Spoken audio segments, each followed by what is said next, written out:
အားလုံးပဲမင်္ဂလာပါကျွန်တော်ကတော့ Yemen Media Festival မှာသင်ကြားနေတဲ့ Ming Khan ဖြစ်ပါတယ်ကျွန်တော်အခုလက်ရှိဒီ share ကိုသင်ကြားပို့ချပေးတဲ့နေရာမှာကျွန်တော် business management ပိုင်းတွေကိုဒီသလောက်နားလည်သလောက်လေးပြောပြမှာဖြစ်ပါတယ်ဒီလိုကျွန်တော်တို့စီးပွားရေးစားတစ်ခုစားတော့မယ်ဆိုတာနဲ့အဓိကအရေးကြီးရဲ့အချက်လေးချက်ကိုသိရှိနားလည်ထားဖို့လိုပါလိမ့်မယ်ကျွန်တော်တို့သိရှိနားလည်ထားမယ့်အချက်လေးချက်မှာဘာတွေပါလဲဆိုတော့ planning ဖြစ်တဲ့ P ဒုတိယတစ်ခုအနေနဲ့ organization ကိုတတိယတစ်ခုအနေနဲ့ကြောင့် leading ဆိုရဲ့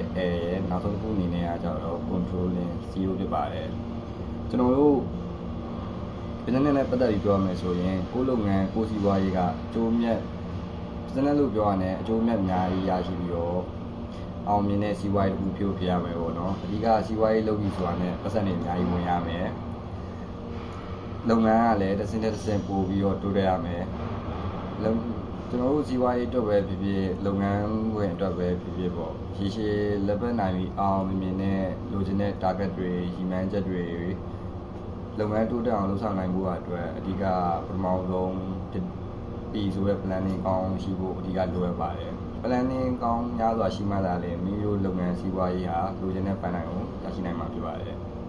ဒီတစ်ခုအနေနဲ့ကျွန်တော်ပြောပြပေးနေတာကတော့ organization လို့ခေါ်တဲ့ပုံစံစကားလုံးပဲဖြစ်ပါတယ်ပထမတစ်ခုက planning ပြီးဒုတိယတစ်ခုက organization ကိုဖြစ်ပါတယ်ကျွန်တော်စီးပွားရေးတစ်ခုစားလုပ်တော့မယ်ဖြစ်စေမိမိတို့လုပ်ငန်းဝင်အတွက်ပဲဖြစ်စေမရှိမဖြစ်လိုအပ်တာကတော့အဖွဲ့အစည်းတစ်ခုဖြစ်ပါတယ်ဒါပေမဲ့အဖွဲ့အစည်းတစ်ခုရှိရပါမယ်ပေါ့နော်အဖွဲ့အစည်းရှိမှသာလေမိမိတို့လုပ်ငန်းအားပုံမှန်လည်းတက်နိုင်မယ်ကိုယ်ပွဲစည်းထဲမှာဆိုလဲကျွန်တော်တို့ကျွမ်းကျင်တဲ့ပညာရှင်တွေကျွမ်းကျင်တဲ့ဝန်ထမ်းတွေကိုသက်ဆိုင်ရာကျွမ်းကျင်တဲ့ level တွေမှာထားရှိနိုင်ရပါမှာပေါ့နော်ကျွန်တော်တတိယတစ်ခုအနေနဲ့ leading ဆိုရဲဆိုတဲ့စကားလုံးတွေကိုပြောပြပေးချင်ပါတယ်ဒီရရှိစကေးကလည်းအများကြီးရေးကြီးရပေါ့နော်ကျွန်တော်တို့မိမိကိုယ်တိုင်အတွက်ပဲဖြစ်စေကျွန်တော်တို့အဖွဲ့အစည်းရှိလူတွေအတွက်ပဲဖြစ်စေကောင်းမွန်တဲ့ဆက်ဆံရေးတစ်ခုတည်ဆောက်ပါမယ်ပေါ့နော်လုပ်ငန်းတွေသတ်မှတ်ထားတဲ့စံနှုန်းတွေရည်မှန်းချက်တွေပြည့်မီအောင်လဲဒီ leading skill အရေးကြီးရဲ့ဆုံးဖြတ်ချက်တွေကိစ္စတွေဆုံးအရေးကြီးရဲ့ကိစ္စတွေဆုံးဖြတ်ချက်ချမှာတွေအတွက်လဲ leadership skill ကအများကြီးအရေးကြီးရပေါ့နော်အဖွဲ့အစည်းတစ်ခုအတွက်ဥဆောင်မှုကောင်းတာကကျွန်တော်တို့လုပ်ငန်းတိုးတက်ဖို့ရာကျွန်တော်လာမအရေးပါတယ်ပေါ့နော်နောက်ဆုံးတစ်ခုအနေနဲ့ကျွန်တော်ပြောချင်တာကတော့ controlling ဆိုတဲ့ skill ဖြစ်ပါတယ် controlling ကကြတော့ကျွန်တော်အဖွဲ့အစည်းတစ်ခုပေါ့နော်ဒီလိုမျိုးအဖွဲ့အစည်းတစ်ခုလုပ်ငန်းတစ်ခုရဲ့နိစလင်း level မှုတွေလုပ်ငန်းစဉ်ရဲ့ရည်မှန်းချက်တွေအဖွဲ့အစည်းမှာရှိတဲ့လူသားတွေကိုပြွာကြအသုံးချတတ်ဖို့ရာ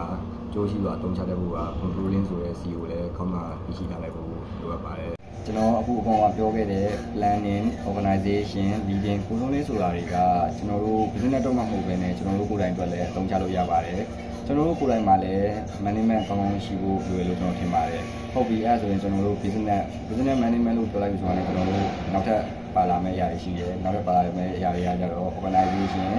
ကောင်းမွန်တဲ့အဖွဲ့အစည်းကျွမ်းကျင်တဲ့အဖွဲ့အစည်းရှိဖို့လိုအပ်ပါတယ်ဒီရတစ်ခုအနေနဲ့ကြောင့်ကျွန်တော်တို့လုပ်ငန်းခွင်မှာရည်ရွယ်ချက်တွေအောင်မြင်အောင်လုပ်ဆောင်နိုင်ရမယ်ကိုယ့်ရဲ့လုပ်ငန်းက target ထားတဲ့အရာကိုပြည့်မီအောင်လုပ်ဆောင်နိုင်ရမယ်ပေါ့နော်